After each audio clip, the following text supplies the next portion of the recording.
Do you know what's the difference between how many and how much? In this video, I'm gonna talk about it. So let's start. How many and how much? How many অর্থ কত, how much অর্থ ও কত।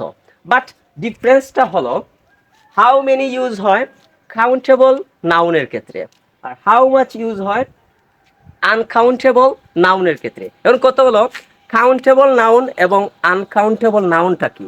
Countable noun হলো যা গণনা করা যায়। For example হতে পারে মার্কার, হতে পারে ওয়াচ মানে ঘড়ি, হতে পারে হোয়াইট বোর্ড, হতে পারে ডাস্টার, হতে পারে গাছ, এগুলা মানে যেগুলা গণনা করা যায়। তারপর হলো হাউ মাচ, এটা হলো আনকাউন্টেবল নাউনের ক্ষেত্রে। আনকাউন্টেবল নাউন হলো যেগুলা গণনা করা যায় না। ফর এক্সাম্পল পানি, দুধ, তারপর চাল। যদিও চাল একটা একটা করে গণনা করা যায়, বাট ইটস নট পসিবল। ঠিক আছে, আমরা কিন্তু গণনা করে এগুলা কিনি না, আমরা কেজি হিসাব মানে পরিমাণ করে এগুলা ইয়ে করা হয়, পরিমাপ করে। তো এটা কিন্তু কাউন্টেবল না, এটা হলো আনকাউন্টেবল। তো যেগুলা গণনা করা যায় সেগুলো হলো কাউন্টেবল নাউন, আর যেগুলা গণনা করা যায় না এগুলো হলো আনকাউন্টেবল নাউন। আর এগুলা জিজ্ঞাসা করার ক্ষেত্রে যখন আমরা প্রশ্ন করি আর কি, ইন্টারোগেটিভ সেন্টেন্স, তখন আমরা হাউ মেনি এবং হাউ মাচ ইউজ করি। For example how many use করব যখন আমরা কাউন্টেবল নাউন প্রশ্ন করব, মানে কাউন্টেবল নাউনে কোয়েশ্চেন করব। ফর এক্সাম্পল যেমন হাউ মেনি দ্বারা যদি কোয়েশ্চেন করি তাহলে প্রশ্ন করা যায়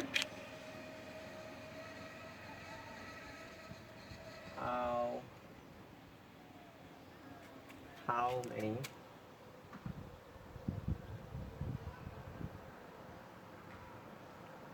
how many brothers do you how many brothers do you have?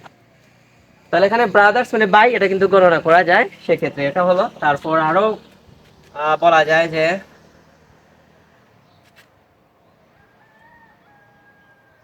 how many plants are in your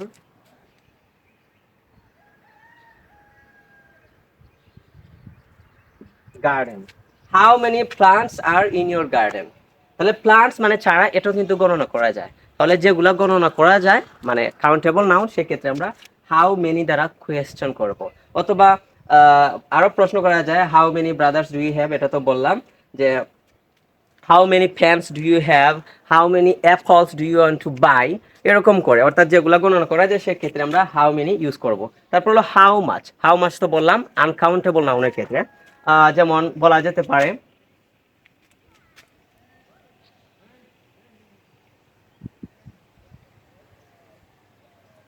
how much water, how much water do you drink,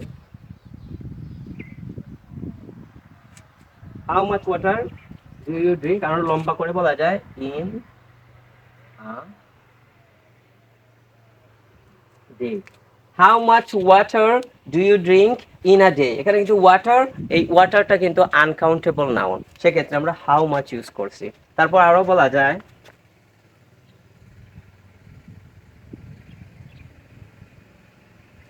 how much milk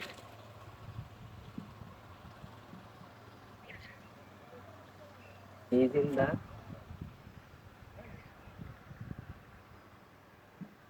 glass, how much milk is in the glass. এখানে milk এটাও কিন্তু uncountable noun, সেক্ষেত্রে আমরা how much use করছি। তাহলে প্রথম example হলো how many brothers do you have, তোমার কয়জন ভাই আছে। তাহলে এখানে ভাই এটা হলো countable noun. How many plants are in your garden, তোমার বাগানের কতগুলো চারা আছে বা চারা গাছ আছে, তাহলে এগুলো হলো কাউন্টেবল নাউন, সেক্ষেত্রে হাউ মেনি। তারপর how much water do you drink in a day, তুমি একদিনে কতটুকু পানি পান করো। তাহলে এখানে ওয়াটার হলো আনকাউন্টেবল নাউন, সেক্ষেত্রে হাউ মাচ ইউজ করা হয়েছে। তারপর how much milk is in the glass, গ্লাসটিতে কতটুকু দুধ আছে, সেক্ষেত্রে মিল্ক এটা হলো আনকাউন্টেবল নাউন, সেজন্য হাউ মাচ ইউজ করা হয়েছে। এরকম আরও এক্সাম্পল মেক করা যায় যে how many books how many books are on the table, এরকম বলা যায়। তারপর how much money do you have, এরকম বলা যায়। তো আপনাকে বেসিকটা জানতে হবে। বেসিকটা হলো কি যে হাউ মেনি হলো কাউন্টেবল নাউনের ক্ষেত্রে, আর হাউ মাচ হলো আনকাউন্টেবল নাউনের ক্ষেত্রে। আপনি যদি এখানে আবার ইউজ করেন how much brothers do you have, তখন কিন্তু বাক্যটা হবে না, ইনকারেক্ট বা রং হবে। আবার হাউ মেনির জায়গায় যদি হাউ মাচ ইউজ করেন তখন হবে না, আবার হাউ মাচের জায়গায় যদি আপনি হাউ মেনি ইউজ করেন তখন হবে না। যদি আপনি প্রশ্ন করেন how many water do you drink in a day, তখনও কিন্তু হবে না। তাহলে এটার একটা স্পেসিফিক রুলস হলো যে হাউ মেনি ইউজ হবে কাউন্টেবল নাউন, অর্থাৎ যেগুলো আমরা গণনা করতে পারি, আর হাউ মাচ ইউজ হবে আনকাউন্টেবল নাউন, যেগুলো আমরা গণনা করতে পারি না।